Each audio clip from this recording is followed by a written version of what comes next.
Summer is over when I say it's over, and it's not over yet. And today, in a new kitchen, if you haven't noticed, we are making an upside down nectarine cake, and it is the best one you have ever tried. So if you want to learn how to make it, just follow along. I'll see you right now. Okay guys, so let's start with the nectarines. I have 2 here. We'll probably need a bit more than 2.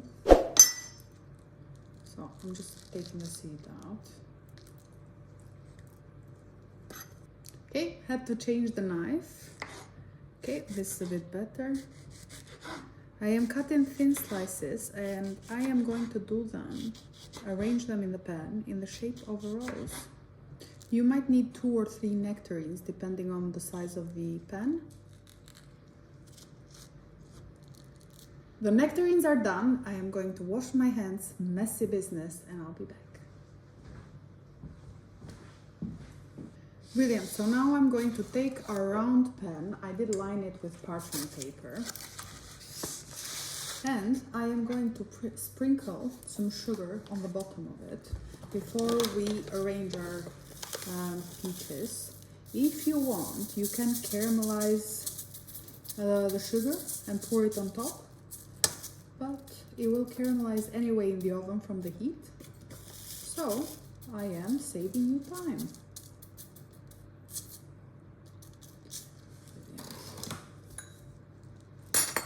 And now we make our dish pretty. I am going to start lining them one by one.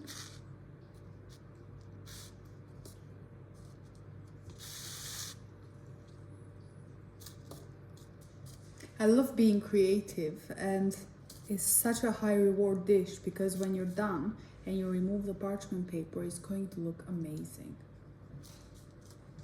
And of course, tastes great. That's the most important thing.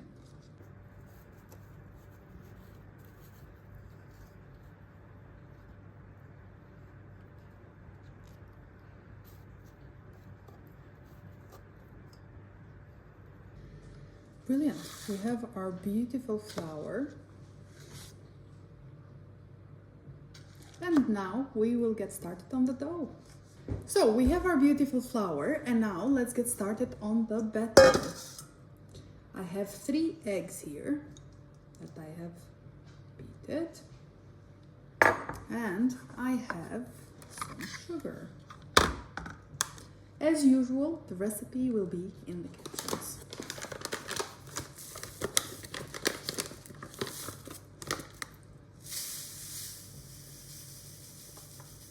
I have a scale under here if you're wondering what I'm doing.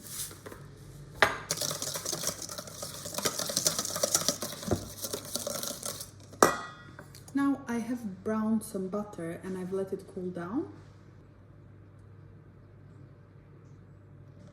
You don't have to butter it, to brown it if you don't want to, but it will enhance the flavor.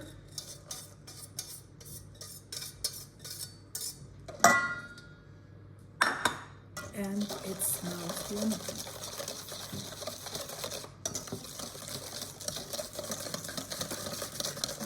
Remember to let it cool down, otherwise you'll curdle the eggs. So you'll scramble them, you'll have scrambled eggs. And the color, wow. I do think it's worth the extra effort. And now some milk. Now we add 1 pinch of salt. I'm using Maldon salt, but table salt does just fine. Vanilla, our favorite. We measure vanilla with a heart. As usual, the recipes will be in the captions. So now we have baking bicarbonate of soda.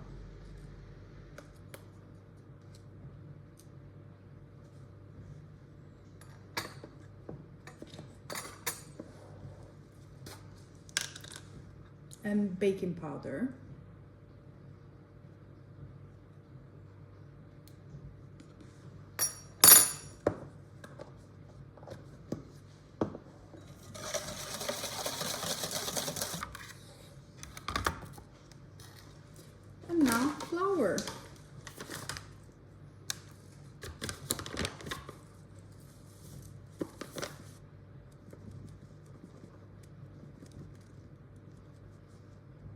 If you use self-rising flour, you don't need to put baking soda and bicarbonate, so don't forget to check.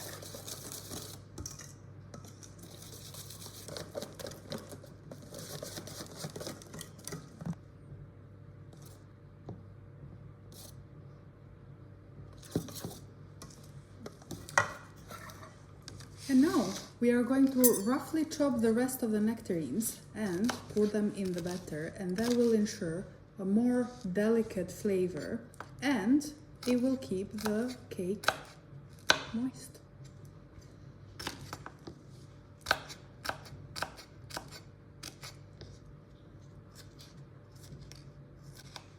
I know that the word moist is an indecisive word in England. So tell me, are you one of those that hates the word or doesn't mind it? Because as a non-native English speaker, I don't see the problem with it.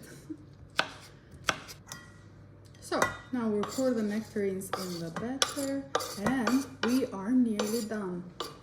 You have one thing that you never have to worry about me, is that I will keep my recipes short.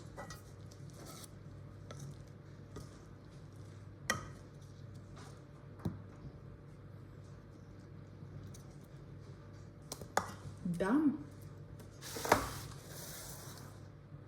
Now we pour in the batter.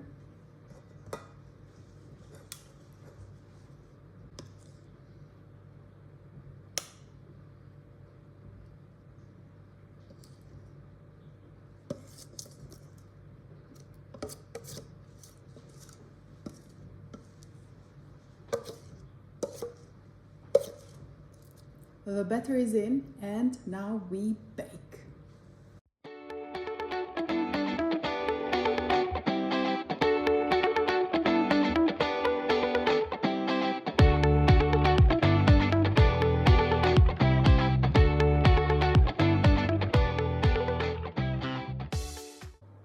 We are back. The cake is out of the oven and now we are going to transfer it onto the platter. And it will, wish me luck.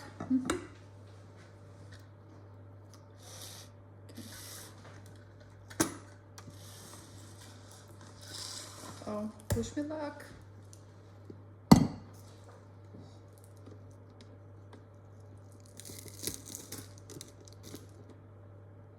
Oh, wow. That looks incredible. It's still steamy.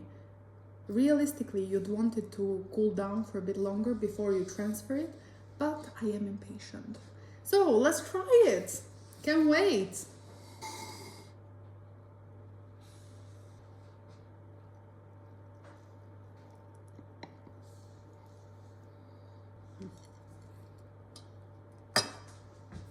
Taste test! The cake is ready, the house smells amazing, so right on time. What better way to celebrate the end of the summer? Taste test!